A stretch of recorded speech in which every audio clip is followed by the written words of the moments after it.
Bismillahirrahmanirrahim. Alhamdulillahi rabbil alamin wassalatu wassalamu ala asyrafil mursalin wa ala alihi wa sahbihi ajma'in. Rabbi syrah li sadri wa yassir li amri wahlul 'uqdatam min lisani yafqahu qawli, amma ba'd. Alhamdulillah, sama-sama kita panjatkan kesyukuran kita kepada Allah Subhanahu wa taala. Ada bunyi suara tolong mute je Tolong mute je Alhamdulillah, sama-sama kita panjatkan kesyukuran kita kepada Allah Subhanahu wa taala. Kerana dengan limpah dan kurnia daripada Allah, kita dapat bersama-sama pada pagi yang berbahagia ini dalam kuliah tadabbur khas, ya. Yang mana saya sekarang berada di Makkah Al-Mukarramah. Jadi kita bersiaran langsung dari Makkah, ya. Makkah sekarang pukul 4 pagi, waktu sahur. Waktu sahur pukul 4 pagi. Lagi sejam lebih sikit akan masuk waktu subuh lah di Makkah Al-Mukarramah. Dan insyaAllah di kesempatan pada pagi ini kita akan bincang tentang tadabbur daripada ayat suci Al-Quran, dan insyaAllah kita akan sama-sama mentadabbur surah Al-Qadar. Surah Al-Qadar yang mempunyai kaitan yang rapat dengan bulan Ramadan Al-Mubarak, dan juga insyaAllah kita sentiasa membaca surah Al-Qadar di dalam solat kita dan juga dalam hafalan kita. Cuma pada pagi ini insyaAllah kita nak cuba menyelami dan juga menghayati apakah isi kandungan surah Al-Qadar untuk kita fahami dengan sebenar-benarnya. Lepas daripada itu, saya akan buka ruang kepada tuan-tuan dan puan-puan untuk bertanya soalan. Jadi saya akan membincangkan terlebih dahulu perbincangan kita tentang surah Al-Qadar. Kemudian insyaAllah saya akan buka ruang yang seluas-luasnya kepada tuan-tuan dan puan-puan sekalian, bagi mereka yang nak bertanya tentang isu-isu yang berkaitan dengan surah, dan juga perkara-perkara lain yang berbangkit yang ingin ditanya amat dialu-alukan. Baik, pertama sekali marilah sama-sama kita membaca ayat suci Al-Quran tersebut, surah Al-Qadar. A'udzubillahi minasyaitonirrajim. Bismillahirrahmanirrahim. Inna anzalnahu fi lailatul qadr. Wa ma adraka ma lailatul qadr. Lailatul qadri khairum min alfi syahr. تنزل الملائكة والروح فيها بإذن ربهم من كل أمر سلام هي حتى مطلع الفجر صدق الله العظيم. Itu surah Al-Qadar. Iaitu apa maksud daripada surah Al-Qadar? Allah Ta'ala sebelum kita tengok masuk, kita tengok tajuk dulu. Tajuk sikit. Inna itu mad jaih munfasil. Mad jaih munfasil dibaca 2, 4 ataupun 5 harakat. Inna itu adalah ikhfa haqiqi yang dibaca dengan dengung. Minta maaf, saya pagi-pagi ni dia punya apa, sangkut sikit suara. Baik.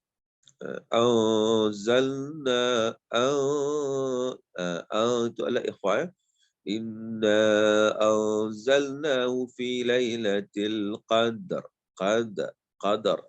Dal tu qalqalah. Qadar. Okey. Wama sama juga. Wama adraka ma, itu mad jaih munfasil. وَمَا أَدْرَاكَ مَا لَيْلَةُ الْقَدْرِ juga qalqalah. Lailatul Qadar qalqalah juga. Lailatul Qadri khairum. Tadi betul dengan mim. Khairum.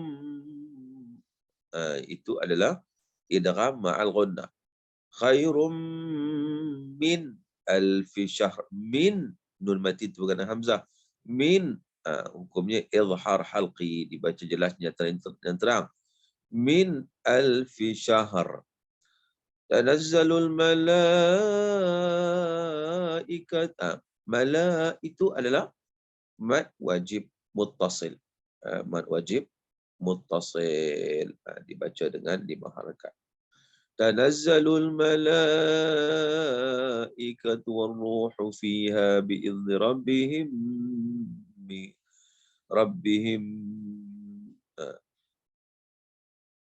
Tanazzalul malaikatu warruhu fiha bi'izni rabbihim mim itu mim. Tidak ramith lain. Rabbihim min itu nomor hitungan kaf min kulli amr.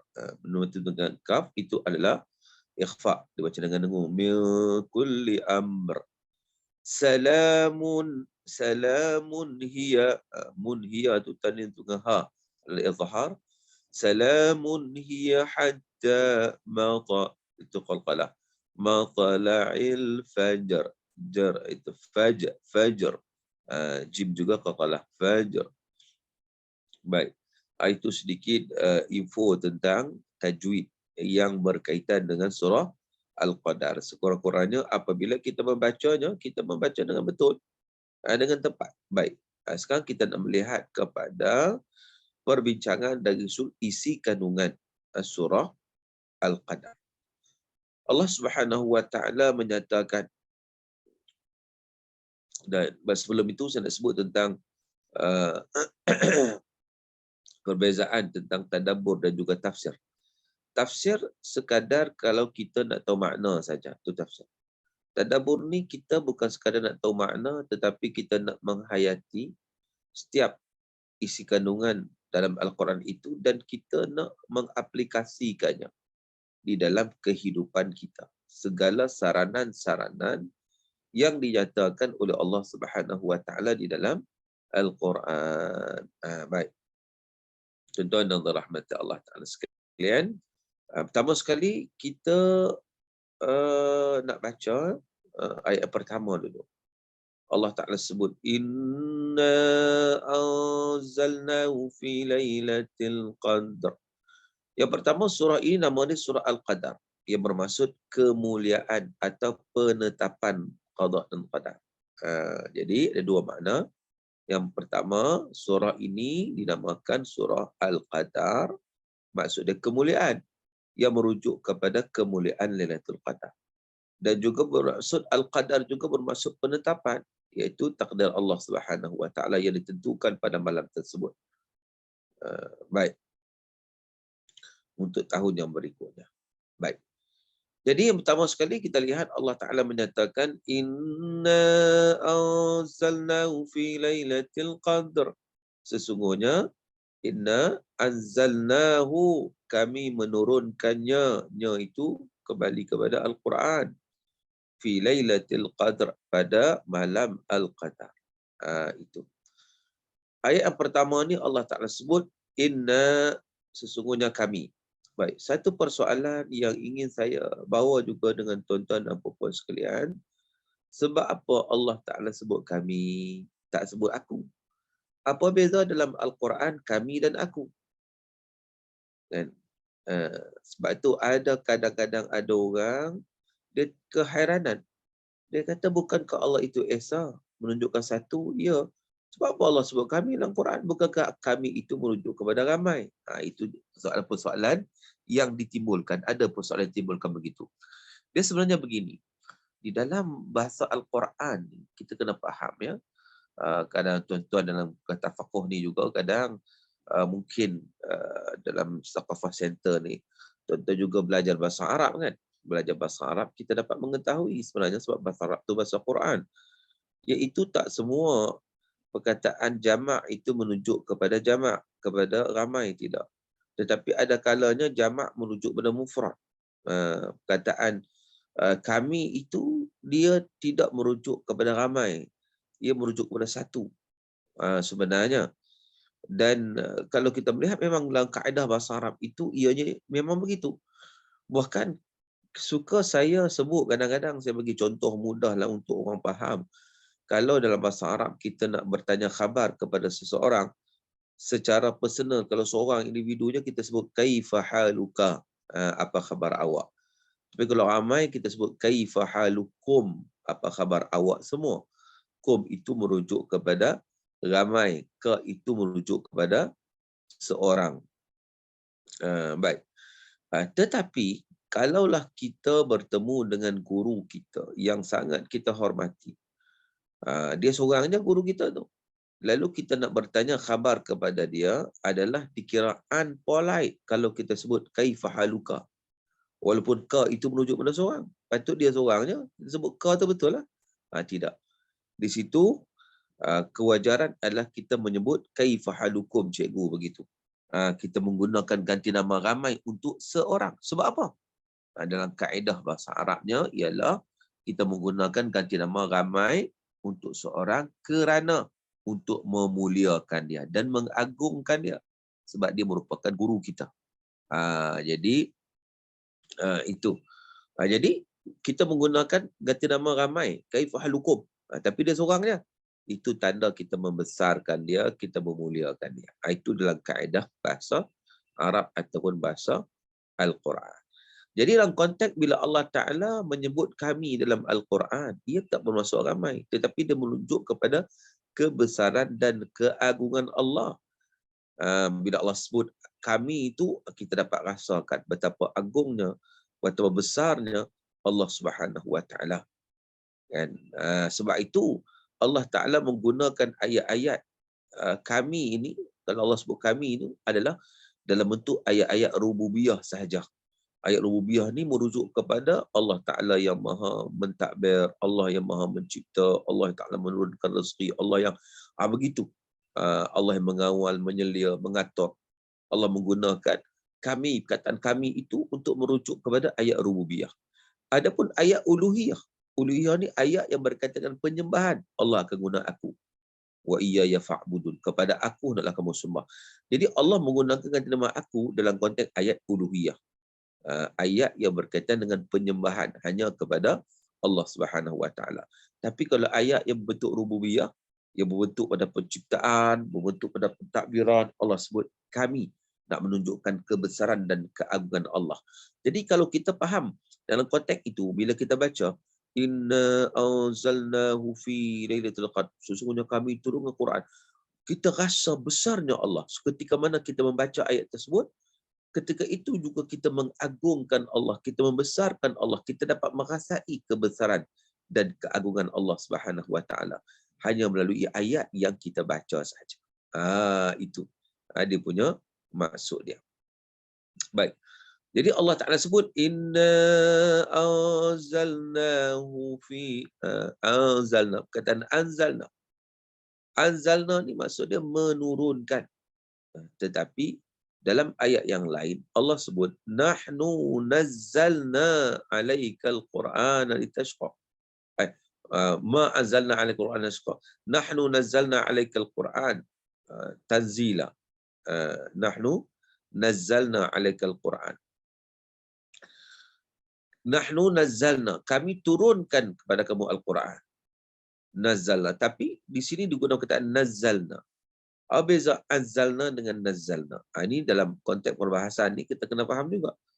Setiap ayat punya maknanya, walaupun terjemahan sama, terjemahan anzalna pun menurunkan, nazzalna pun menurunkan. Tapi sebenarnya dia ada beza makna dia. Sebab itu kalau Allah sebut nahnu nazzalna 'alaikal Quran, Allah menggunakan kata nazzalna, Allah merujuk kepada turun Quran kepada Nabi SAW. Dalam konteks turun yang sedikit-sedikit turun kepada Nabi. Tetapi dalam surah Al-Qadar ni Allah sebut anzalna. Sebab apa? Sebab kata anzalna tu maksud dia Quran turun secara sekaligus. Itu maksud dia. Jadi walaupun terjemahan dia sama, turunkan, Allah turunkan, tapi turunkan ini maksud dia bila Allah sebut kata anzalna, ia merujuk kepada turun yang sekaligus. Sedangkan kita mengetahui penurunan Quran itu berperingkat-peringkat. Itu kita sedia maklum kan. Quran turun berperingkat-peringkat kepada Nabi SAW kan. Bermula dengan Iqra bismi rabbikal ladzi khalaq. Khalaqal insana min 'alaq. Iqra wa rabbukal akram. 'Allamal insana ma lam ya'lam. 'Allamal insana Iqra wa rabbukal akram alladhi 'allama bil qalam 'allamal insan ma lam ya'lam. Jadi Iqra itu mula-mula turun dekat Nabi. Mana turun sikit-sikit sampailah ayat terakhir wattaqu yawman turja'una fihi ila Allah. Itu maknanya turun sikit-sikit. Itu dalam konteks yang kedua. Itu dalam konteks yang nazalna. Tapi dalam Al-Quran Allah sebut anzalna dalam surah Al-Qadar ni, ini turun peringkat kali pertama. Maknanya Quran itu turun 2 peringkat. Itu kita kena faham. Kali pertama bukan turun dekat Nabi. Bukan. Dalam Lailatul Qadar ni bukan turun dekat Nabi. Turun ke Baitul Izzah di langit dunia. Jadi maknanya bila Allah Ta'ala sebut Inna anzalnahu fi lailatul qadr. Sesungguhnya kami turunkan Al-Quran sekaligus pada malam Al-Qadar. Itu terjemah lebih tepatlah. Jadi maknanya Al-Quran kali pertama diturunkan ialah pada malam Al-Qadar. Turun itu bukan kepada Nabi SAW. Turun itu ke Luh Mahfuz. Dari Luh Mahfuz. Ke mana? Ke Baitul Izzah di langit dunia. Macam mana keadaannya Allah alam, ini perkara ghaib. Cuma itu juga disebut dalam hadis-hadis baginda Nabi SAW. Jadi maknanya tuan-tuan dan puan-puan sekalian, Allah Ta'ala menyatakan kepada kita bahawa sesungguhnya kata Allah, kami yang turunkan Al-Quran pada malam Al-Qadar. Jadi sekali lagi saya sebut bahawa Al-Quran pada malam Al-Qadar itu diturunkan sekaligus. Iaitu sekaligus yang bagaimana? 30 juzuk dan 114 surah. Sekaligus. Sebab tu jangan heran ya, bila mana kita mula-mula membuka Al-Quran, kita dapati surah yang pertama surah Fatihah. Kita pun terkejut. Bukankah Quran ayat pertama turun dekat Nabi Iqra kan? Iqra bismi rabbikal ladzi khalaq. Kenapa tak ada peringkat awal? Buka-buka Quran apa? Surah Fatihah, mana Al-Baqarah, mana Iqra'-nya? Iqra' duduk belakang, duduk surah Al-Alaq, duduk surah juzuk 30. Sebab apa? Bukankah ia mula-mula diturunkan? Baik, tuan-tuan. Kita kena faham bahawa Al-Quran itu, Iqra' itu diturunkan kepada Nabi SAW. Sebelum diturunkan ke Nabi, ia diturunkan dari Luh Mahfuz ke Baitul Izzah langit dunia. Turun itu sudah lengkap 30 juzuk. Sudah ada pun yang termaktub daripada surah Fatihah sampai surah An-Nas. Dah komplit dah. Turun itu turun komplit dah. Maknanya turun dalam keadaan surah Al-Fatihah sampai surah An-Nas. Susunan semua dah lengkap. Cuma turun kepada Nabi SAW, itu turun yang tak ikut susunan dalam mushaf Al-Quran. Ikut keperluan. Bila mana diturunkan Iqra' dulu, kita fahamlah tentang kepentingan Iqra' itu dalam kehidupan kita. Dan kadang-kadang ada juga bila mana golongan musyrikin datang bertemu dengan Nabi SAW, mereka bertanya, sif rabbak, tolong sifatkan kepada kami Tuhan kamu, ya Muhammad. Adakah dia daripada emas, ataupun daripada perak, ataupun daripada tembaga? Lalu oleh kerana pertanyaan mereka, turunlah ayat Quran, qul huwallahu ahad, Allahus samad, lam yalid wa lam yulad wa lam yakul lahu kufuwan ahad. Katakan ya Muhammad kepada mereka, huwallahu ahad, Allah itulah Maha Esa. Jadi itu contohnya. Itu contoh. Macam juga golongan musyrikin datang bertemu Nabi SAW. Mereka minta untuk alternate penyembahan. Alternate. Susah sangat mereka berhadapan dengan Nabi ini. Maka akhirnya mereka cuba mencari satu idea. Idea yang disebut sebagai pluralism. Ya, hari ini pun ada idea pluralism tu. Mereka jumpa Nabi SAW. Dah Nabi tak nak berhenti berdakwah, maka tak suka Nabi dakwah, tapi Nabi tak nak berhenti. Akhirnya maka memberi pilihan. Dia kata, Muhammad, beginilah, kita buat selang sehari, selang setahun. Begini. Mula-mula pakat semua Allah semua. Lepas tu bertukar shift kat semua bahala semua. Jadi kita kompromi. Kita win-win situation. Esok siapa yang betul, okeylah, kena masing-masing kena lah. Jadi maknanya di situ mereka minta seumpama itu, mereka bertanya seumpama itu nak berkompromi dengan Nabi SAW dalam soal tauhid ni. Lalu turun ayat Quran, qul ya ayyuhal kafirun la a'budu ma ta'budun. Katakan ya Muhammad, wahai orang kafir, la a'budu ma ta'budun, aku tak sembah apa yang kamu sembah. Baik. Jadi nak ceritanya bahawa dia turun berikutan dengan berlaku peristiwa pada zaman Nabi SAW. Jadi turunnya ayat tersebut tidak mengikut susunan. Namun begitu, setiap bulan Ramadan, Nabi SAW akan bertadarus Al-Quran dengan Jibril alaihissalam. Dan pada ketika itu, Jibril akan beritahu lah juga kat mana kedudukan dia, pembetulkan balik dan sebagainya, bertadarus Al-Quran. Dan setiap kali turun ayat Quran pun, Jibril akan beritahu kedudukan dia. Sebab apa? Sebab nak menepati Al-Quran yang diturunkan itu bermula daripada surah Fatihah sampai surah An-Nas. Ikut susunan dia yang asal. Baik. Maka dengan sebab itu, dalam surah Al-Qadar ni juga, bila mana Allah Ta'ala sebut, Inna anzalnahu fi lailatul qadr. Sesungguhnya kami turunkan Al-Quran pada malam Al-Qadar. Turun macam mana? Turun sekaligus. 30 juzuk, 114 surah. Dan tuan-tuan perasan atau tidak, tuan-tuan, satu mukjizat Al-Quran yang sangat hebat. Surah Al-Qadar ini, kalau kita bilang perkataan dia ada 30 perkataan. 30 perkataan. Seolah-olah mewakili 30 juzuk Al-Quran yang diturunkan sekaligus pada malam Al-Qadar. Dan bukan sekadar itu saja, surah Al-Qadar mengandungi 114 huruf. Seolah-olah mewakili 114 surah dalam Al-Quran. Subhanallah. Kita tengok betapa uniknya, hebatnya. Surah Al-Qadar menceritakan tentang penurunan Al-Quran sekaligus daripada Lauh Mahfuz ke langit dunia. Makna turun Quran sekaligus ni 30 juzuk 114 surah. Itu sekaligus. Turunnya 30 juzuk 114 surah. Dan surah Al-Qadar ini bila dibilang perkataannya, kita akan dapati dia ada 30 perkataan mewakili 30 juzuk Al-Quran. Dan bila dibilang hurufnya, dia ada 114 huruf yang mewakili 114 surah dalam Al-Quran. Apakah ini satu kebetulan? Atau ini menunjukkan kepada mukjizat Al-Quran. Subhanallah. Sebab itu tuan-tuan, kalau kita baca Quran ni, kalau kita baca surah Al-Qadar ni, agak-agak berapa pahala kita dapat? 1140 pahala. Macam mana kita tahu? Ialah dia ada 140 huruf. Kita tahu dah. Kan Nabi kata, man qara'a harfan min kitabillah, falahul hasanah, wal hasanatu bi'ashri amthaliha. Sesiapa yang membaca Al-Quran, satu huruf daripada Al-Quran, Nabi kata, harfan min kitabillah. Siapa yang baca satu huruf daripada Al-Quran, falawal hasanah, baginya adalah kebajikan, kebaikan, wal hasanatu bi asyri amsalihha, yang digandakan 10. Maknanya dapat 10 pahala.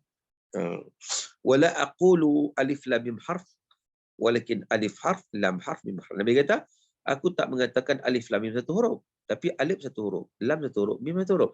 Maknanya alif lam mim itu dah 3 huruf, mana 30 pahala. Jadi surah Al-Qadar adalah 114 huruf. Kali 10 lah. 1140 pahala. Subhanallah. Bayangkan tuan-tuan. Kalau kita bayangkan macam dia ringgit lah. Sekali baca surah Al-Qadar 1140 ringgit. Ui, banyak tu. Kan? Tiap hari kita akan baca. Begitu. Baik. Balik perbincangan kita. Jadi Allah Ta'ala sebut tentang Inna anzalnahu fi lailatul qadr. Allah turunkan Quran pada malam Al-Qadar. Baik. Persoalan. Nuzul Quran yang kita sambut di tempat kita ialah pada 17 Ramadan. Nuzul Quran tu maksud apa? Penurunan Quran. Kita cerita sekarang ni dalam Quran kata Allah turunkan Quran pada malam Al-Qadar. Malam Al-Qadar ni setahu kita pada 10 terakhir Ramadan. So bagaimana? Di sini lagi kita kadang tertanya-tanya juga. Keliru juga. Bagaimana ya? Sebenarnya balik pada jawapan yang saya sebut tadi, iaitu Quran ni malam Al-Qadar dia turun sekaligus. Sekaligus. Okey. Kemudian turun dekat Nabi di sikit-sikit bermula dengan Iqra. Dan Iqra itulah dikatakan turun pada 17 Ramadan. Sebab tu kita sambut nuzul Quran 17 Ramadan. Sempena turunnya Quran itu kepada Nabi. Bukan sepenuhnya turunnya Quran pada daripada Allah Mahfuz ke langit dunia pada malam Al-Qadar. Kalau turun pada Lailatul Qadar, cuti, ambil cuti tu, cuti 10 hari lah kita. Kan? Tapi dah ambil, kita kata cuti 17 Ramadan sepenuhnya turunnya ayat tersebut pada junjungan besar baginda Nabi SAW. Sebagai riwayat kata 17 Ramadan walaupun ada perbezaan pandangan. Ada kata 21 dan sebagainya. Namun begitu, ada riwayat kata 17, yang pentingnya kita cuti 17. Kita cuti 17 Ramadan. Baik, tuan-tuan dan rahmati Allah Subhanahu wa taala sekalian. Jadi itu antara persoalan-persoalan. Okey, sekejap ya.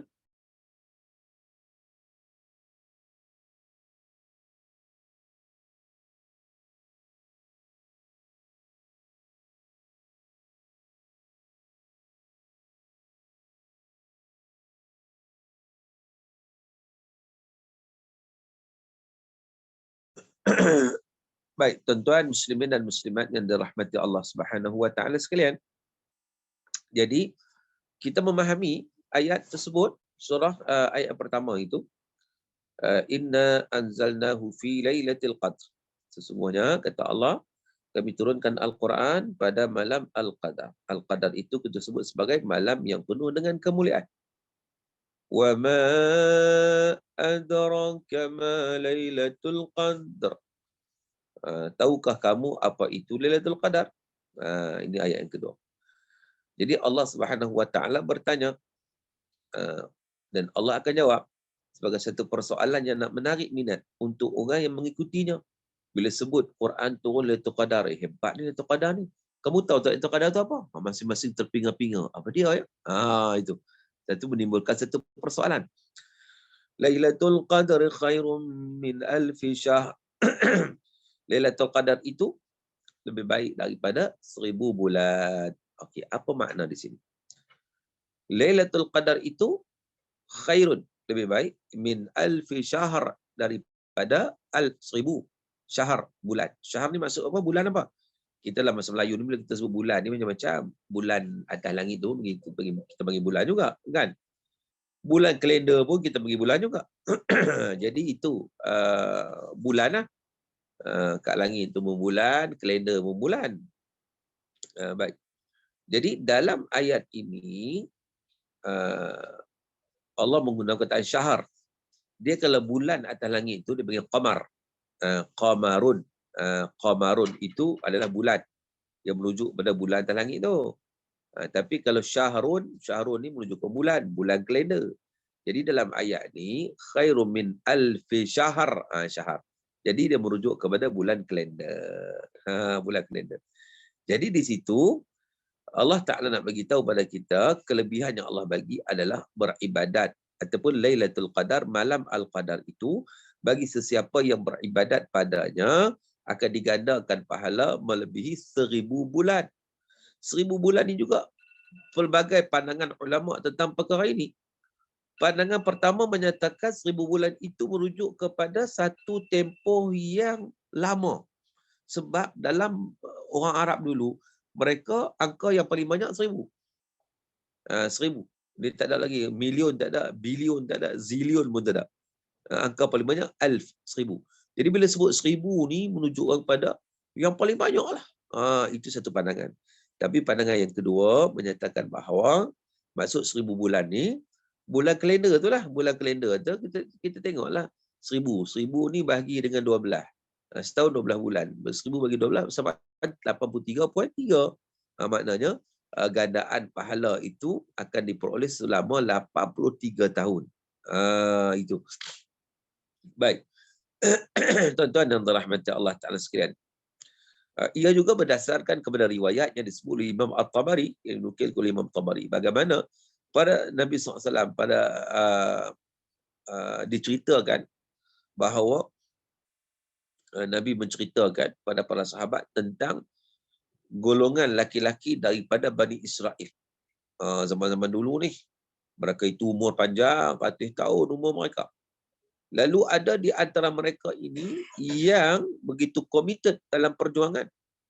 80 tahun punya berjihad waktu siang. Waktu siangnya jihad, waktu malamnya ibadat. Kan? Siang malam selama 80 tahun selama 1000 bulan. Jadi para sahabat Nabi mendengar tu rasa jealous pun ada. Sebab apa? Kita ni umat Nabi Muhammad nak buat ibadat macam mana selama 80 tahun. Umur pun kadang tak sampai. Nabi sebut dalam sebuah hadis yang diriwayatkan oleh Imam At-Tirmizi, a'maru ummati baina sittin wa sab'in. Umur umatku antara 60 hingga 70. Kalau umur 60 70 macam mana nak dapat ibadat 80 kan? Itu belum lagi kira umur baligh dan sebagainya. Maka dengan sebab itu umur umat yang ni pendek. Tak boleh nak buat ibadat 80 ni seakan mustahil. Maka di atas dasar itu Allah Subhanahu Wa Taala sangat kasihan ataupun belah kasih kepada umat Nabi Muhammad sallallahu alaihi wasallam, lalu diberikan satu ganjaran yang sangat-sangat istimewa. Ganjaran apa? Ganjarannya ialah satu malam saja beribadat. Satu malam saja. Digandakan pahala seumpama kita beribadat 83 tahun. Subhanallah. Jadi ini yang rajih, pandangan ini rajih berdasarkan kepada riwayat-riwayat yang menunjukkan sedemikian, iaitu kurniaan Allah Ta'ala kepada umat Nabi Muhammad SAW yang umurnya tak panjang, berbeza dengan umat-umat terdahulu yang umur mereka panjang, yang maka boleh menggunakan seluruh tenaga mereka, usaha mereka di jalan Allah Subhanahu Wa Ta'ala selama 1000 bulan, 80 tahun. Kalau kita memang tak mampu. Lalu Allah bagi satu keistimewaan pada malam tersebut, Lailatul Qadar, dengan digandakan ibadah selama 1000 bulan atau 83 tahun. Itu baik. Tuan-tuan yang dirahmati Allah Ta'ala sekalian, cumanya bila Lailatul Qadar itu berlaku? Lailatul Qadar itu berlaku, ini rahsia Allah Subhanahu Wa Ta'ala. Dan para ulama menyatakan sebagaimana Allah Ta'ala merahsiakan kematian daripada kita, Allah juga merahsiakan Lailatul Qadar daripada kita. Apa tujuannya? Tujuan untuk kita sentiasa bersiap siaga, bersiap sedia.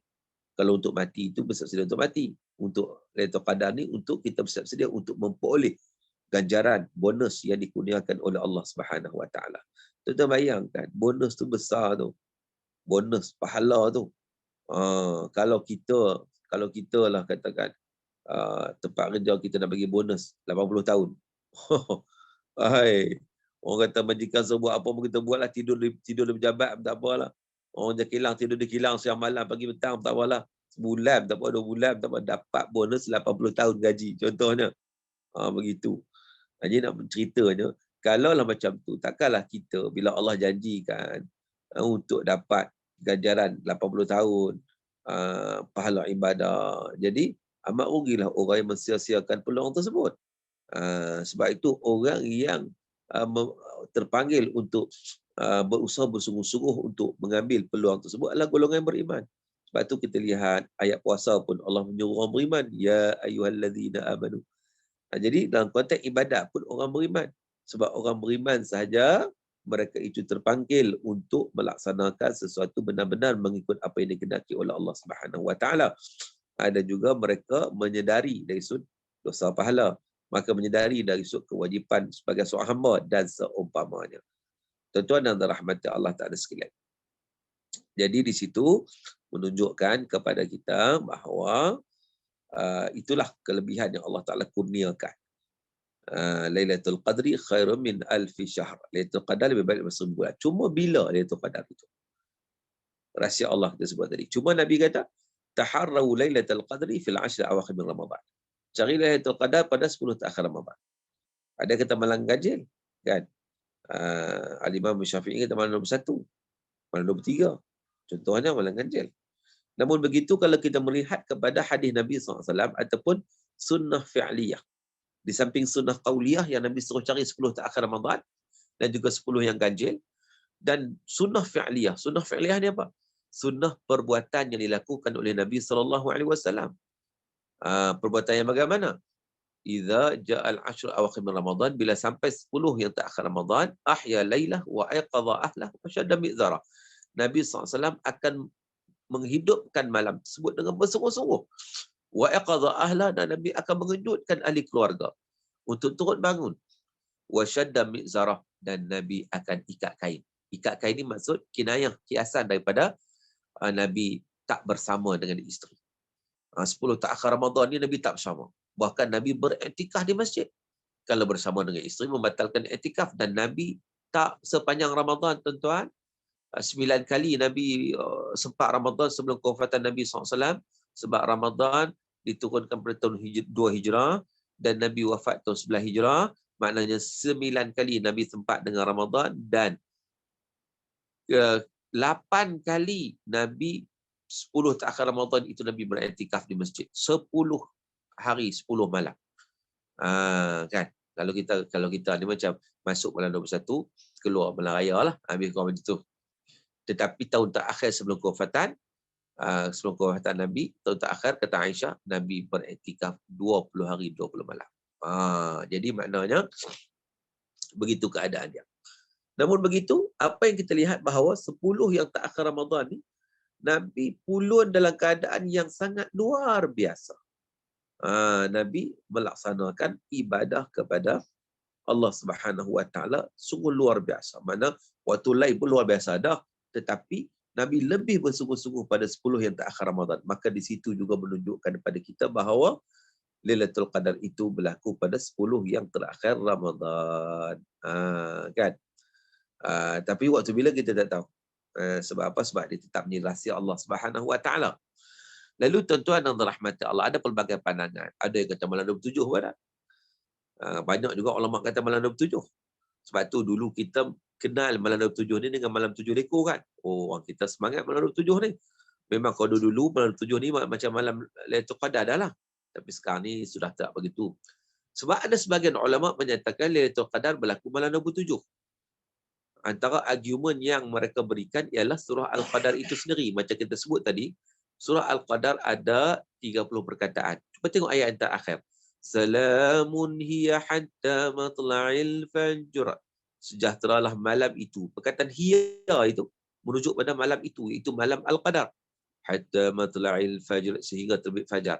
Sejahteralah malam itu. Perkataan malam itu, hiya itu, perkataan itu berada pada tempat yang ke-27 daripada 30.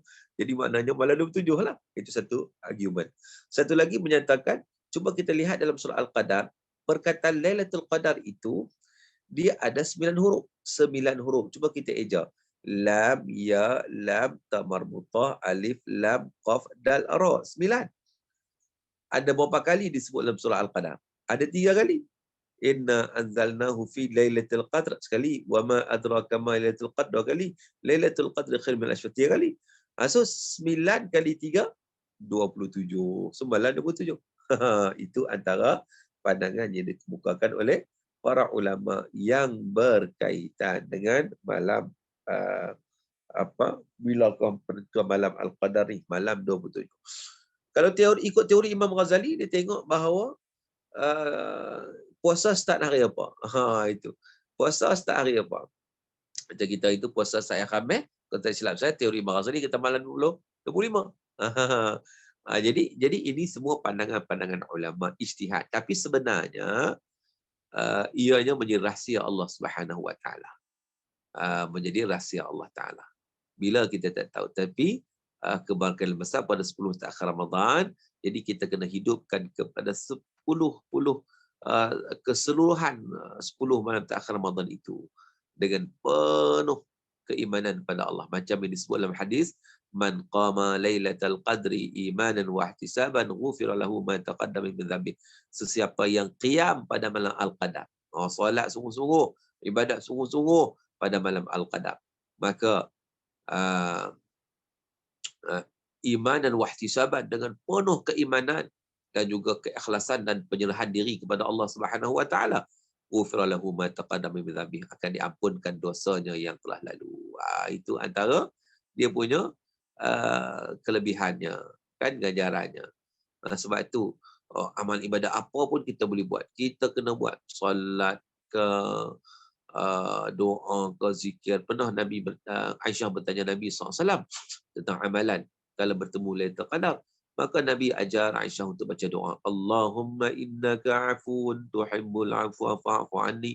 Ini doa yang kita baca sepanjang Ramadan ni. Kalau boleh kita hafal dan kita baca, sentiasa kita baca. Kita memperbanyakkan baca. Allahumma innaka afuun karim tuhibbul afwa fa'fu anni. Ya Allah, sesungguhnya engkau maha pemaaf, maha pengampun. Tuhibbul afwa, engkau suka kepada kemaafan dan pengampunan. Fa'fu anni, ampunkan aku ya Allah. Jadi maknanya di situ kita memohon keampunan pada Allah Subhanahu wa taala. Yang perkataan afu itu sendiri, dia bukan sekadar memohon keampunan, tetapi memohon supaya catatan kesalahan itu ditiadakan, dipadamkan. Allah Ta'ala padam siap-siap. Allah ampunkan dengan tidak dicatat. Begitu. Soalan di akhirat esok tidak didakwa langsung. Begitu. Jadi kita mohon kepada Allah Subhanahu Wa Taala memperbanyakkan doa. Jadi orang perempuan pun dia tidak ada isu kalau dia tak sembahyang, dia tak boleh baca Quran, dia kena dia uzur. Tak ada masalah, dia boleh berdoa, dia boleh berzikir. Nabi pun ajar pada Aisyah untuk berdoa, Allahumma innaka afun tuhibbul afwa fa'fu anni. Ya Allah, sesungguhnya engkau Maha Pengampun, engkau suka pada pengampunan dan ampunkanlah aku ya Allah. Baik. Tuan-tuan yang dirahmati Allah Taala sekalian, maka dengan sebab itu pada malam kita nak 10 hari terakhir ni kalau boleh memang bersungguh-sungguhlah dengan solat tarawihnya, dengan witirnya, dengan tadarusnya, dengan begitu, dengan tahajudnya dan pelbagai lagi. Kita buat bersungguh-sungguh, kan? Dan Nabi juga menunjukkan kepada kita seumpama itu, barulah nampaknya kita menghayati. Kita bukan sekadar membaca Al-Quran, tetapi kita menghayati dari praktikalnya bahawa kita akan melaksanakan dengan amalan kita yang terbaik pada malam tersebut. Cuma kadang-kadang ada orang dia tercari-cari, dia kata apa tanda yang Lailatul Qadar? Macam mana kita nak cam kita dapat Lailatul Qadar? Malam tu adakah nampak pokok sujud ke, air beku ke? Ini seringkali persoalan-persoalan yang timbul. Nak tahu apakah jawapannya? Kita berehat sebentar tuan-tuan. Kita break sekejap. Masa 5 minit. InsyaAllah kita akan jumpa selepas ini. Jangan lupa jangan ke mana-mana. Saya akan memberitahu anda lepas ni tanda-tanda Lailatul Qadar. Jadi kita berehat sebentar. Kita jumpa selepas ini insyaAllah. Dengan ringkasnya, kan? Jadi kita sambung Apakah tanda Lailatul Qadar? Ada orang bahawa dia kata tanda Lailatul Qadar ni ialah pokok sujud, air beku. Dia sebenarnya itu tidak ada dalil. Tak ada dalil daripada hadis Nabi SAW yang menyatakan malam tersebut adalah air beku ke, pokok sujud ke. Cumanya itu lebih kepada pengalaman seseorang. Mungkin ya, mungkin tidak. Pengalaman orang. Ada orang dia nampak cahaya dari langit turun. Dia seorang nampak, orang ni tak nampak pun. Jadi maknanya itu pengalaman masing-masing lah. Kadang Allah tunjuk, kadang Allah tak tunjuk. Tetapi apakah mesti kita nampak sesuatu tanda pada malam tersebut barulah kita dapat Lailatul Qadar? Jawapannya tidak. Walaupun tak nampak tanda apa pun, tetapi asalkan kita beribadat pada malam tersebut dengan penuh iman, dengan penuh penyerahan diri kepada Allah, maka kita akan dapat Lailatul Qadar. Lailatul Qadar ni juga dia berbeza dari sudut tahap dapatnya daripada seorang kepada seorang. Ada orang yang dia dapat penuh ataupun dia dapat yang terbaik sebab kualiti. Dia sebab kualiti penting juga. Nak dapat kualiti itu kita perlu kepada persiapan sejak awal Ramadan. Sejak awal lagi. Kadang ada orang kata tak apalah, aku fokus 10 terakhir dah lah. Dia takkan dapat. Dapat pun kadang dia tak apa nak cantik. Sebab apa? Sebab sesuatu ibadah ni, kalau kita betul-betul kita laksanakan dengan penuh ketekunan, kita buat tu dalam keadaan yang memang kita kata dengan kesungguhan yang setelah kita berulang-ulang kali, kita akan buat dapat terbaik. Kita dapat buat terbaik. Tapi kalau kita baru nak buat, jadi nak buat kita tu baru. Jadi sudah tentulah ianya tak dapat kualiti yang unggul.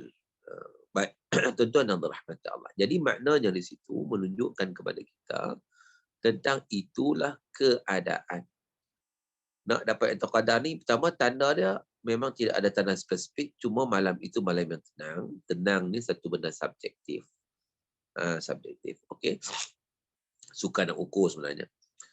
Cumanya bagi kita ni, kalau kita faham ayat ni, kita faham bonus yang Allah sediakan kepada kita, maka kita tidak akan melepaskan peluang untuk berusaha mendapatkan Lailatul Qadar bukan pada 10 terakhir Ramadan. Daripada sekarang lagi kita betul-betul memperteguhkan ibadah kita, kita bersungguh-sungguh memperbanyakkan segala apa yang kita boleh laksanakan untuk mendekatkan diri kita kepada Allah Subhanahu Wa Taala.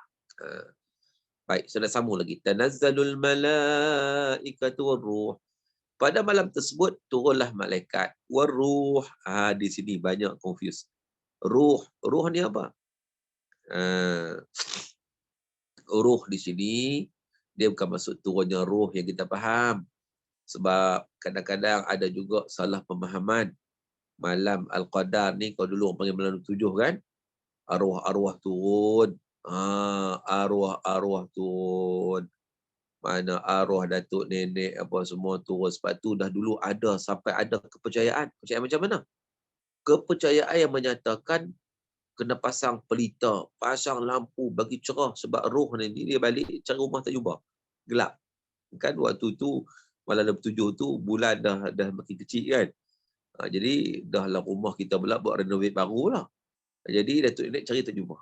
Itu kepercayaan yang tak betul. Kalau gitu tak boleh ke kita nak buat pasang pelita? Tak ada masalah. Untuk meriah okey je.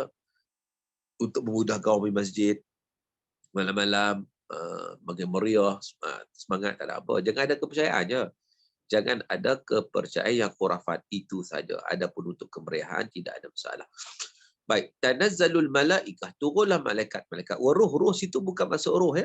Roh tak turun. Roh ni dia sudah berada di alam barzah. Once bila seorang itu meninggal dunia, dia ada berada dalam barzah. Alam barzah tak akan bercantum dengan alam dunia. Dia tak akan ada, mari kita kata dalam alam syahadah ni, tak ada. Duduk di alam dia. Jadi, manakala roh ni pula dia ada dua. Satu berada li'iliyin, tempat yang tinggi, iaitu roh orang beriman pada Allah Ta'ala.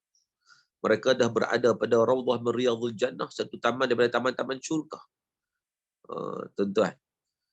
Satu lagi, mereka yang berada di Sijjin, roh yang dipenjarakan kerana keingkaran mereka kepada Allah Subhanahu Wa Ta'ala. Jadi tidak ada waktu untuk mereka dibenarkan untuk kembali ke atas dunia, bertemu sanak-saudara dan sebagainya. Tidak ada. Tidak ada dalil yang menyatakan sedemikian dan tidak wujud pun. Kalau begitu, kata ruh di sini maksud apa? Ruh dalam ayat surah Al-Qadar ini bermaksud Ruhul Amin. Siapa itu Ruhul Amin? Ruhul Amin ialah Jibril alaihi salam. Maknanya istimewanya malam Al-Qadar bukan sekadar malaikat yang mendiami langit itu maka turun. Sebab malaikat ni banyak di langit. Ada yang beribadat pada Allah, tugas dia sujud-sujud saja. Ada yang rokok-rokok saja. Ada yang qiyam-qiyam saja. Ada yang zikir-zikir saja. Macam-macam lah tugas malaikat ni Allah Ta'ala tentukan. Dan kita tahu yang paling top ataupun yang chief malaikat ni ialah Jibril alaihi salam. Jadi Jibril ni dia tak jumpa sembarangan, dia jumpa para anbiya aja. Jibril ni dia sampaikan wahyu aja. Macam Warqah bin Naufal pernah sebut ketika mana Khadijah radhiyallahu anha bawa Nabi bertemu dengan Warqah bin Naufal, bertanya apa yang berlaku kerana Nabi mendapat wahyu di Gua Hira kan. Nabi pun tak kenal siapa yang datang kan, yang suruh Iqra kan, yang Nabi kata ma ana biqari itu, kita tahu cerita dia. Lalu bila tanya Warqah bin Naufal kata apa? Itulah namus, dia kata. Namus tu malaikat Jibril lah yang datang kepada Nabi Musa alaihi salam mendatangkan wahyu. Jadi ya Muhammad, kalaulah aku hidup pada tatkala kamu diusir keluar daripada kampung halaman, aku akan mempertahankan kamu. Tu Warqah bin Naufal. Jadi terkejutlah. Nabi akan dihalau kan? Setiap Nabi akan diusir ataupun akan ditentang oleh kaumnya. Tapi Warqah bin Naufal tak sempatlah sebab dia dah tua waktu itu dan dia meninggal dunia. Cuma saya nak sebut bahawa dia sebut dia memang ada malaikat Jibril ni memang dia tugas dia menyampaikan wahyu. Kan? Menyampaikan wahyu kepada para anbiya. Contohnya Nabi Musa, kitab Taurat kan, Nabi Muhammad Al-Quran. Jadi tuan-tuan, Ruhul Amin itu menuju Jibril. Jibril ni macam saya sebut bahawa dia hanya jumpa para anbiya saja. Tetapi keistimewaan malam Al-Qadar, dia turun untuk melihat hamba-hamba Allah Subhanahu Wa Taala. Untuk bertemu dengan kita semua. Begitu. Malaikat-malaikat pun turun tengok kan bagaimana manusia yang beribadat kepada Allah Subhanahu Wa Taala. Ada pandangan-pandangan ulama menyatakan yang mana ia ada kaitan juga dengan ayat ketika mana Allah sebut wa idz qala rabbuka lil malaikati inni ja'ilu fil ardi khalifah. Ketika mana Allah jadikan manusia sebagai khalifah kan. Malaikat bertanya, qala ataj'alu fiha man yufsidu fiha wa yasfiku dima. Tidakkah kau menjadikan manusia khalifah atas muka bumi ini mereka yang suka melakukan kerosakan dan menumpahkan darah. Jadi itu malaikat bertanya. Malaikat kehairanan, bukan malaikat mempersoalkan. Cuma malaikat bertanya dan kehairanan bagaimanakah manusia itu dipilih menjadi khalifah. Kan? Jadi pada malam Al-Qadar ni, pada satu malam ni semua malaikat turun tengok bagaimana rupanya rahsia di kalangan hamba Allah Ta'ala ini, manusia ni yang memang dibekalkan nafsu. Bukan senang, malaikat tak dibekalkan nafsu. Malaikat ni memang dijadikan, diciptakan untuk taat 100% kepada Allah Ta'ala. So tidak ada ikhtiar, tidak ada pilihan. Tapi manusia tidak. Manusia ni diberi pilihan. Bila diberi pilihan tu, antara berkecamuk dalam jiwa dia, tiba-tiba tengok malam Al-Qadar atau malam Ramadan, malaikat turun tengok, terkejut mereka tengok betapa hamba-hamba Allah Ta'ala di kalangan manusia yang walaupun mereka itu ada nafsu, mereka itu ada kekangan dalam diri mereka, tetapi mereka tetap sujud kepada Allah Subhanahu Wa Ta'ala dengan betul-betul sujud yang sangat-sangat hebat. Yang tunduk, yang beribadat, yang berzikir, yang berdoa, yang baca Quran, yang bertahajud dan sebagainya. Jadi itu antaranya. Jadi malam tersebut malam yang penuh dengan kemuliaan. Malaikat-malaikat turun melihat segala amal yang dilakukan oleh hamba-hamba Allah Subhanahu Wa Taala. Tanazzalul malaikatu ruhu fiha biizni rabbihim min kulli amr. Turun itu dengan izin Tuhan mereka untuk menetapkan sesuatu urusan. Jadi tugas malaikat juga pada malam tersebut untuk meletakkan qada dan qadar yang ditentukan oleh Allah Subhanahu Wa Taala, ajal seseorang, rezeki seseorang, ataupun rezeki seorang pada tahun itu sampai banyak mana dan sebagainya. Dan bab qada dan qadar ni juga satu perbahasan yang panjang. Maknanya satu ketetapan yang ditentukan oleh Allah Subhanahu Wa Taala, tetapi qada dan qadar tidak menafikan usaha dan ikhtiar. Dan perkara itu mungkin kita boleh bincang dalam bab akidah, bagaimana yang ia termasuk dalam keimanan pada qada dan qadar. Sebab qada dan qadar ni kena faham betul-betul. Kalau tak faham dia pening. Dia kata itu mana Allah tentukan segala-galanya pada aku, kena buat ibadat lagi buat apa? Allah tentukan aku ni macam ni lah aku. Dia tak faham bahawa qada dan qadar itu adalah sesuatu yang tidak menafikan usaha dan ikhtiar. Kita tak tahu.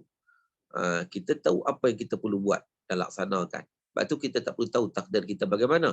Tetapi yang kita perlu tahu ialah kita perlu melaksanakan pengabdian diri kepada Allah Subhanahu Wa Taala dengan sebenar-benarnya, dengan sebaik mungkin. Baik. Tuan-tuan muslimin dan muslimat yang dirahmati Allah Taala sekalian. Salamun hiya hatta matla'il fajr. Sejahteralah malam itu. Salam. Malam itu bermula dari bila? Kata para ulama, dari maghrib. Dari masuknya malam. Bila sebut malam ni, bila terbenam matahari tu malam. Bila terbenam matahari malam. Salamun, sejahteralah malam itu hiya hatta matla'il fajr, sehinggalah terbitnya fajar. Jadi makna mula maghrib, kemudian Lailatul Qadar itu berlaku sampai subuh. Cumanya walaupun dia berlaku sepanjang malam, yang rajah mengikut para ulama, dia berlaku sepanjang malam. Namun begitu, dia ada prime time dia. Prime time dia, ataupun kita sebut peak time dia. Waktu yang paling-paling kita kata, paling-paling tinggilah atau paling-paling utama. Prime time dia. Peak time dia. Bilakah waktu tersebut? Baik, itu waktunya 2/3 malam. 2/3 malam atau 1/3 akhir malam. 2/3 malam atau 1/3 akhir malam. Jadi nak kira macam mana ni? 2/3 malam ni. Baik, kita tengoklah malam tu kita divide kepada pada 3. Katakan kalau malam ni start pukul 7.30 dan berakhir 7.30. Jadi 7.30 sehingga 7.30 12 jam. 12 jam bagi kepada 3. Jadi 4 jam. 1/3 tu 4 jam kan? 1/3 4 jam. So 4, 8, 12. Okey. Jadi kalau 2/3 malam, kita kira daripada depan. 7.30, 1.30, 7.30, 8.30, 9.30, 10.30, 11.30, 12.30, 1.30, 2.30, 3.30. Pukul 3.30. Jadi pukul 3.30 itu merupakan 2/3 malam. Kalau kita nak kira 1/3 akhir malam, samalah juga. Kita tolak 7.30, 7.30, 6.30, 5.30, 4.30, 3.30. Jadi 4 jam, 3.30. Jadi 3.30 itu merupakan prime time ataupun waktu yang paling utama. Waktu yang kita sebut sebagai waktu yang paling utamalah, waktu yang paling utama yang untuk kita betul-betul beribadat kepada Allah Subhanahu Wa Taala. Jadi tuan-tuan dan rahmati Allah Subhanahu Wa Taala sekalian, jadi walaupun sepanjang malam itu merupakan malam Al-Qadar, tetapi dia ada waktunya yang prime time, waktu yang utama, dan disebut juga dalam hadis yang lain yang mana Allah Taala turun ke langit dunia. Kita jangan faham turun tu dalam konteks makhluk ya. Laisa kamitslihi syai', Allah Taala tidak bersamaan dengan segala yang baharu. Sebab apa? Sebab itu lebih kepada kita faham bahawa Allah semakin dekat dengan hamba-hambanya pada waktu tersebut, pada 2/3 malam ataupun pada 1/3 akhir malam. Baik, tuan-tuan dan rahmati Allah Taala sekalian, sekejap ya, kita ada azan.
Baik tuan-tuan muslimin dan muslimat dan rahmati Allah, di sini azan subuh baru berkumandang, tauqid Makkah Al-Mukarramah.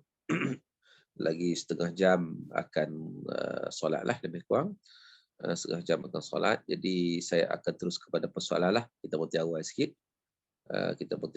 Jadi saya buka ruang teruslah kepada persoalan sebagai dijanjikan tadi. Saya buka ruang kepada apa-apa persoalan yang tuan-tuan nak tanya. Sebab secara ringkasnya saya sebutlah tentang surah Al-Qadar dan juga penghayatan kita. Secara ringkasnya pada surah Al-Qadar ini, yang pertama setelah kita memahami tentang ganjaran yang disediakan oleh Allah Subhanahu Wa Taala pada malam tersebut, jadi dari sudut praktikalnya, maka kita kalau betul-betul beriman pada Allah Ta'ala, maka kita tak akan melepaskan peluang untuk benar-benar menghidupkan 10 malam terakhir Ramadan. Bukan sekadar itu, tetapi daripada sekarang lagi kita berusaha bersungguh-sungguh untuk mendapatkan janji Allah Subhanahu Wa Ta'ala tersebut dengan kita benar-benar melaksanakan ibadah Ramadan kita dengan cara yang terbaik, dan kita doakan moga-moga usaha kita itu membuahkan hasil apabila kita akan mendapat Lailatul Qadar yang pahalanya Allah gandakan seumpama kita beribadah selama 83 tahun. Jadi itulah sedikit perbincangan kita pada kali ini. Saya buka terus pada persoalan, dipersilakan siapa nak tanya apa.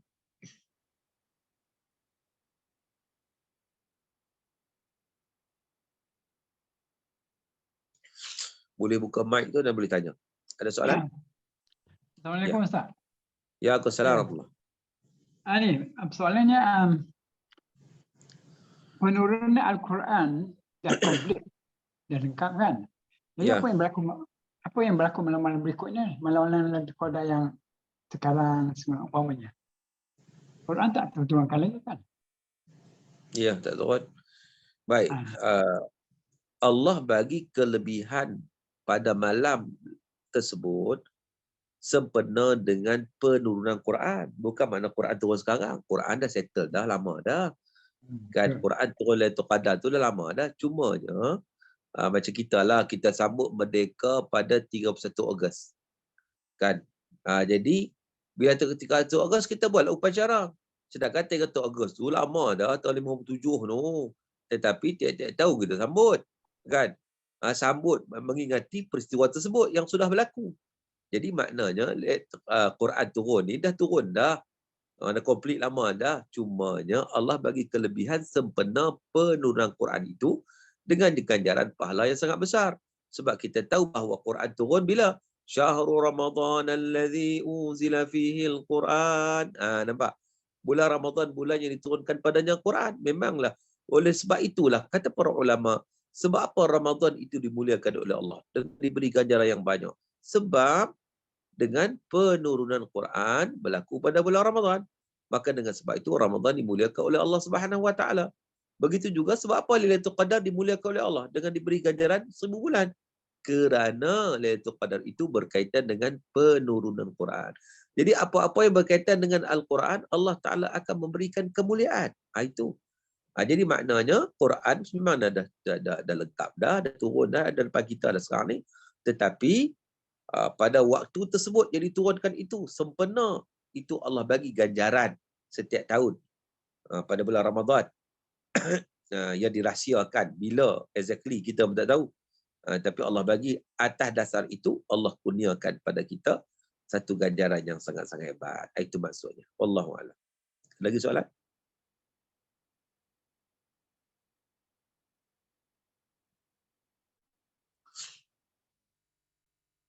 Okey, clear tak? Clear tak tadi jawapan dan soalan? Ya, okay. Terima kasih Ustaz.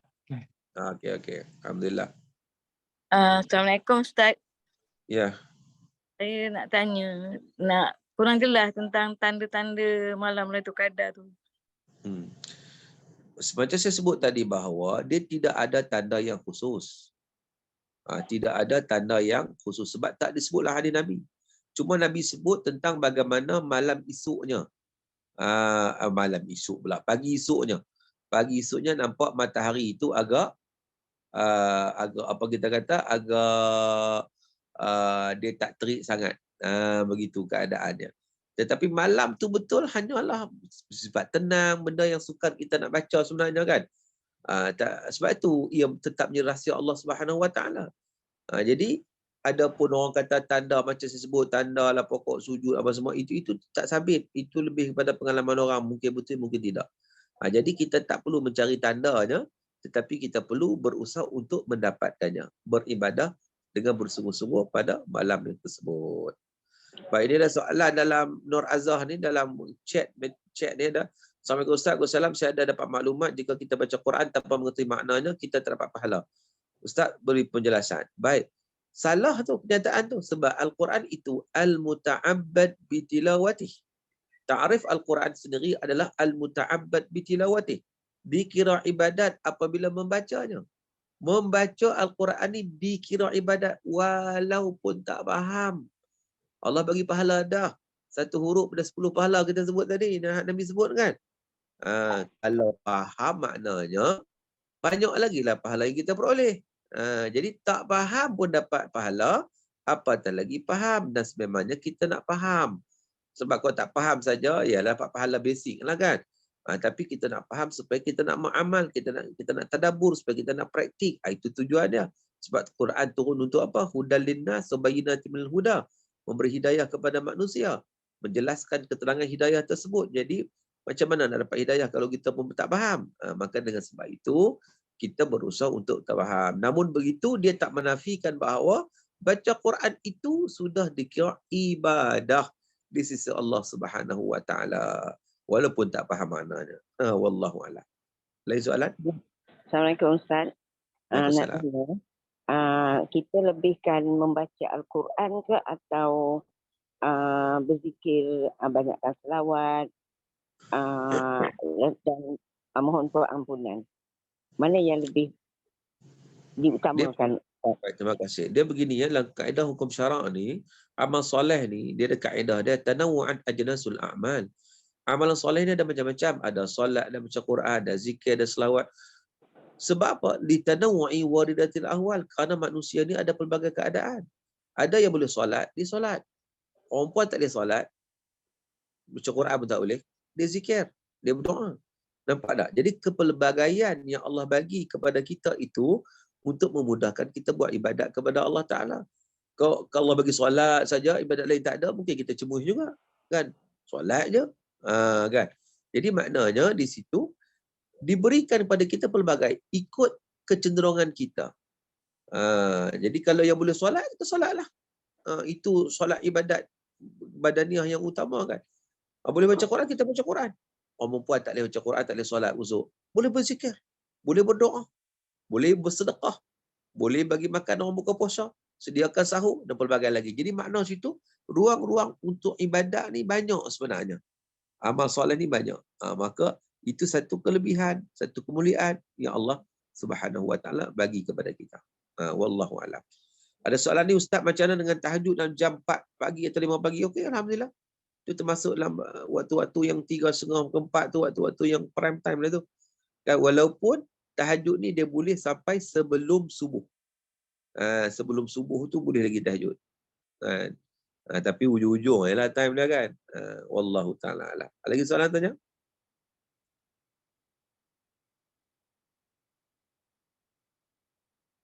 Ada lagi soalan nak tanya? Assalamualaikum Ustaz.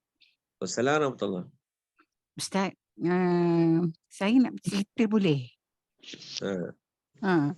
Ini berkaitan dengan Lailatul Qadar juga lah Ustaz, berlaku pada saya. Saya rasa bila saya bercerita ni bukan cerita dongeng Ustaz, ni just nak bercerita saja.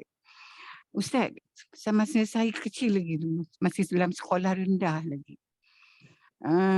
Apabila mak saya, kami bersahur dalam pukul 5 begitulah bersahur. Kemudian tu mak menyuruh kami ambil tilam adik lah, adik saya kat luar veranda lah. Dulu kampung dulu ada veranda kan Ustaz. Jadi bila saya ambil veranda tilam tu, dan masa yang sama tu, depan rumah saya tu ada pokok ubi gajah. Pokok ubi gajah tu besar dulu, zaman-zaman dulu pokok ubi gajah memang jadi macam pokok tempat kita melompat, memanjat kan Ustaz. Ada 3 pokok ubi gajah tu. Memang kami selalu main lah.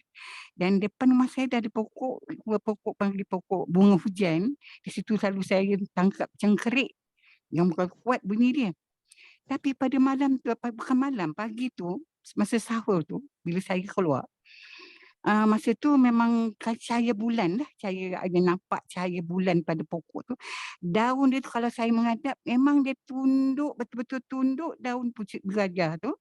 Sebelah kanan saya, dia tunduk. 3 pokok tu tunduk ke bawah macam sujud. Saya masih ingat lagi sampai sekarang Ustaz. Tapi saya tak tahu anak. Jadi macam itulah. Kemudian tu masa tu pula tak ada rasa angin. Angin tak ada. Dia kemudian tu pula cengkerik-cengkerik yang bunyi tu, bising-bising tu. Tak ada Ustaz. Jadi saya berpenat. Saya masa tu budak, saya tergamam juga tengok sekejap pandang. Dan lepas tu saya masuklah. Saya cakap dengan mak saya. Biasalah budak cakap, mana siapa nak percaya kan. Jadi sampailah sekarang saya ingat benda tu Ustaz. Dan saya berfikir beginilah.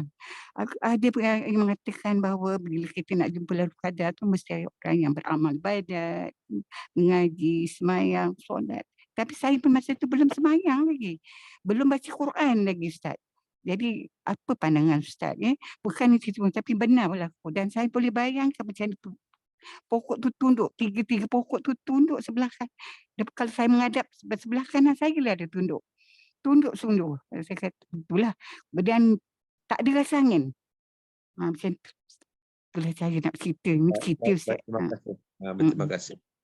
Baik. Dia sebenarnya semua orang boleh bertemu Lailatul Qadar. Semua orang boleh bertemu Lailatul Qadar. Dan semua orang ikut Allah nak tunjuk macam mana. Macam budak-budak Allah tunjuk macam tu. Mungkin itu malam Lailatul Qadar yang mungkin Allah nak tunjukkan suasana. Tetapi dia berbeza orang yang seorang ke seorang. Orang yang bertemu Lailatul Qadar dalam keadaan dia beribadat kepada Allah Subhanahu Wa Taala, dia akan dapat pahala. Ada orang yang dia bertemu Lailatul Qadar, dia tak buat apa-apa, maka dia tak dapat. Begitu.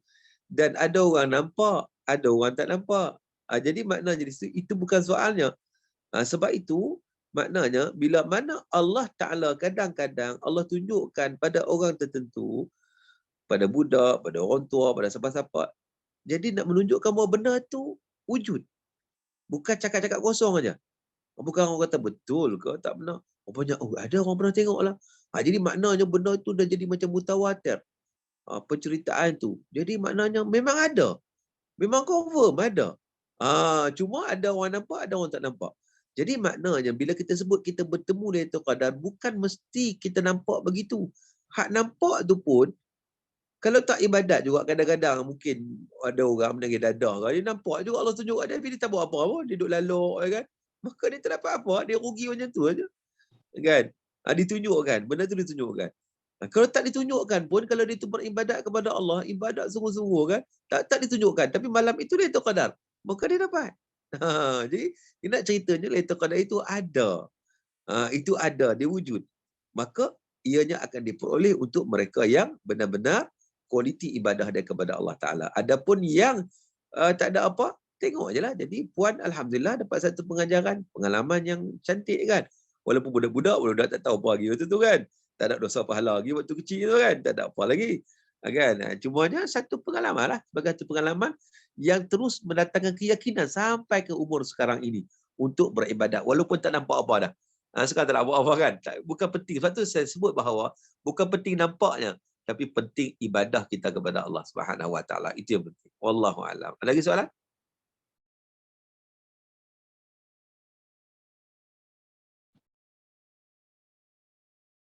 Ada lagi?